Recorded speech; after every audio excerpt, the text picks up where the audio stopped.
He told them, and the walls of the house shook, but the people inside whispered only silence. Christopher had rehearsed this conversation countless times. He knew it would sting. He knew it would make him seem heartless. But he no longer cared about appearances. He was tired of living divided. 2 years of stolen nights, secret laughter, and whispered dreams had built a tension too heavy to carry. He had made his choice. Now, it was time to make it official, even if only in the eyes of his family. The first calls were polite. Then firm. Then trembling. Mom. Dad. I'm leaving Eziamaraa. I'm marrying Saudi. The words landed like a fist. For a moment, there was only silence on the other end. Then came the cries. Not for him. Not even really for Saudi. But for the woman who had built everything around him, the one who had given years of love, loyalty, and support. His parents wept. His mother's voice broke over the phone. Christopher! How could you even think of this? She has done nothing but care for you, for your children, for all of us. He had expected anger. He had expected refusal. He had expected tears.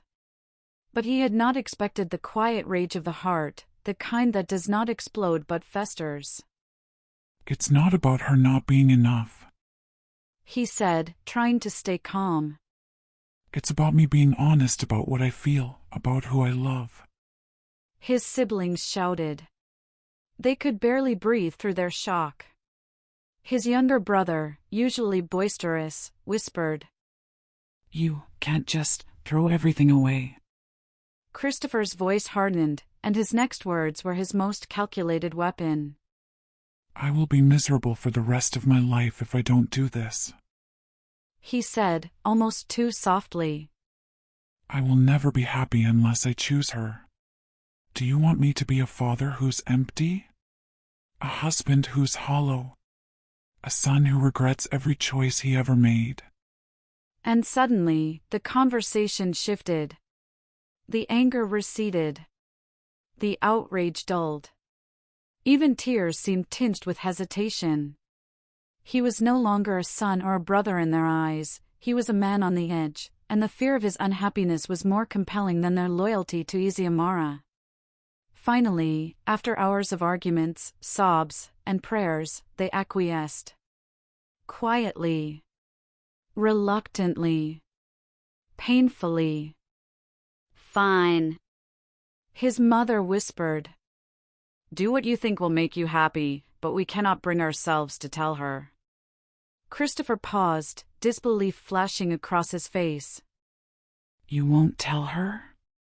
No. His father said simply. It will hurt her too much. She's a good woman. She doesn't deserve this. It's better if she doesn't know, not yet. And in that moment, silence became the most potent betrayal. Because even as Christopher felt vindicated by their consent, he realized that the people who should have been his allies, his family, had turned into conspirators in a quiet crime. Not against him. Not against Saudi. But against the woman who trusted them all. Eziamaraa would remain blissfully unaware, arranging the children's schedules, preparing dinners, planning birthdays, all while her husband orchestrated a second life under their very roof. Her family, the in-laws she had supported, loved, and cared for, had chosen the side of quiet.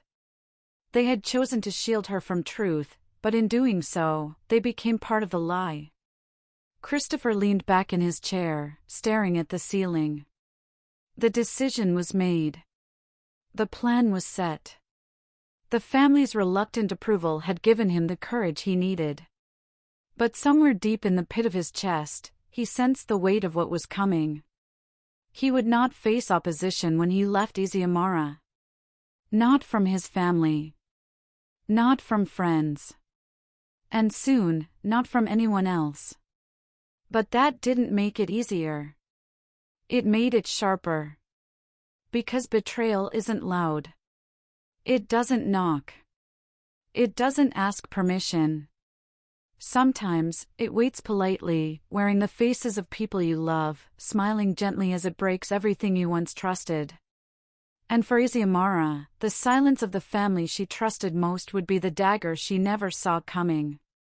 In the house where loyalty once thrived, silence had chosen its side, and betrayal had just moved in. Morning light on the kitchen floor. I built this house from love and more. Framed your fears, hung up your past. Thought we were built to really last. I wore devotion like a crown.